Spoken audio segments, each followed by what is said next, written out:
Hello, students. Welcome to our Read Aloud.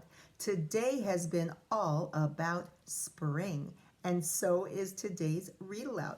But before we get to the Read Aloud, I want to remind you of an interesting symbol we noticed on our calendar marker.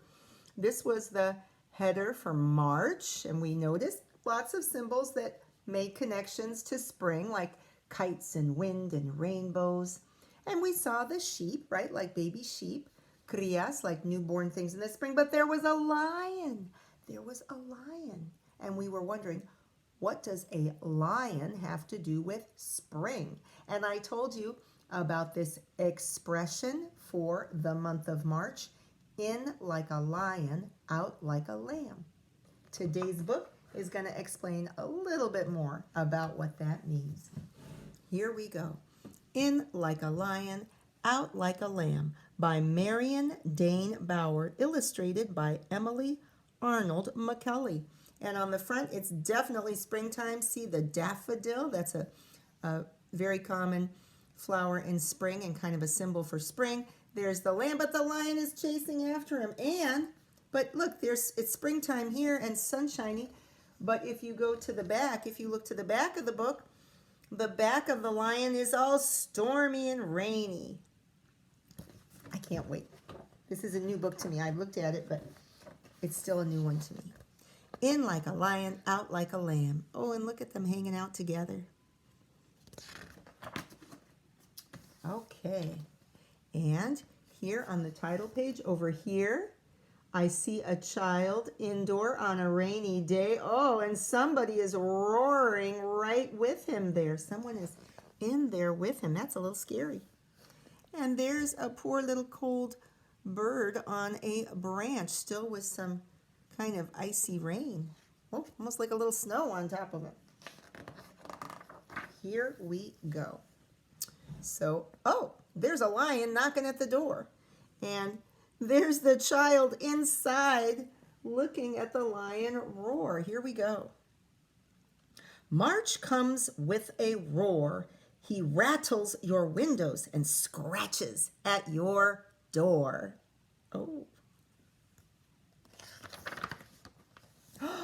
Oh, look at the mess.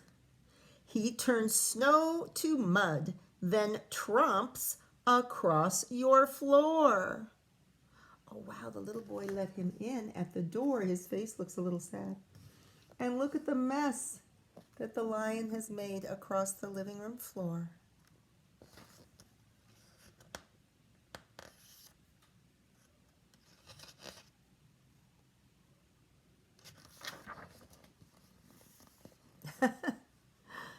March comes with winter clinging to his tail.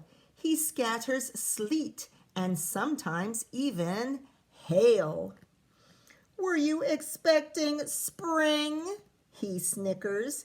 Reach for your slickers. Oh, that's so funny. Look, so it says, so I got to stop and think. It's kind of like a poem where March is represented by the lion. The lion is like the symbol for March. And there it says that he's got winter clinging to his tail. There's some snow and sleet and hail. That's still all the wintry stuff he's spreading around. And then he says, you still need your slicker. Wow. March comes with a pounce and a growl. Just step outside and hear him howl. If you howl back, will he go away? Not very likely. This lion means to stay and stay and stay. Oh, yes, he is not frightened away by that child's howl. Oh! Then one soft morning, wind gives way to breeze. Buds pop out on trees. The air is full of chickadees and bumblebees. I'm noticing that there's rhyming in the book, but it's not from page to page. Sometimes it's just on the one page. Listen again. One soft morning, wind gives way to breeze. Buds pop out on trees. The air is full of chickadees and bumblebees, right? Chickadees are a kind of bird. Look at all the pretty little birds.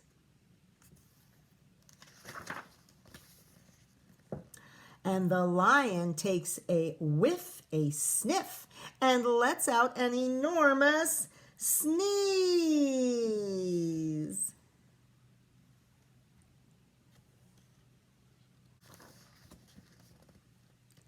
And guess who comes riding in, gliding in, striding in on that ha-choo? Who comes in? So, where will the March lion go? Will he wander to and fro, defeated and lost, predicting frost? Oh, what's he going to do now?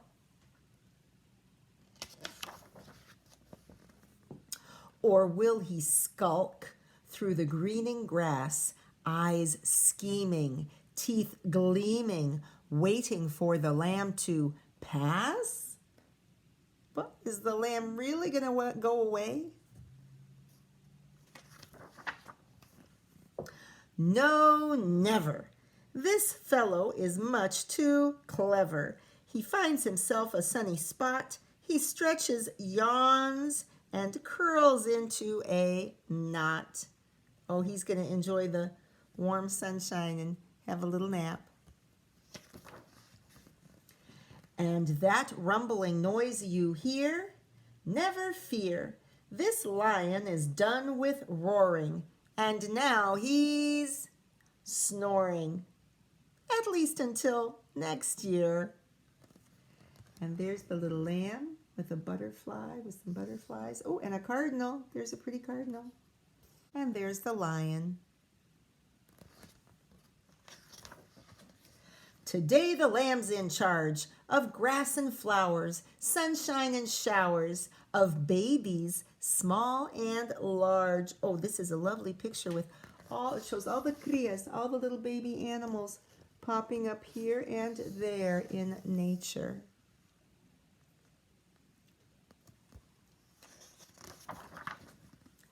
Come all you babies, just hear March sing. Ba, she says, ba and ba again. Oh, it's like she's buying to everybody. Oh, and the bird is maybe bringing her a little crown of flowers. And you can even see a baby in the carriage. It's spring! Ha-choo! And it's like the lamb is sneezing out all the signs of spring. The insects, the fruits, the flowers. The end. But there we can see a little close-up of the lamb just looking a little rascally in front of the sleeping lion. Isn't that lovely?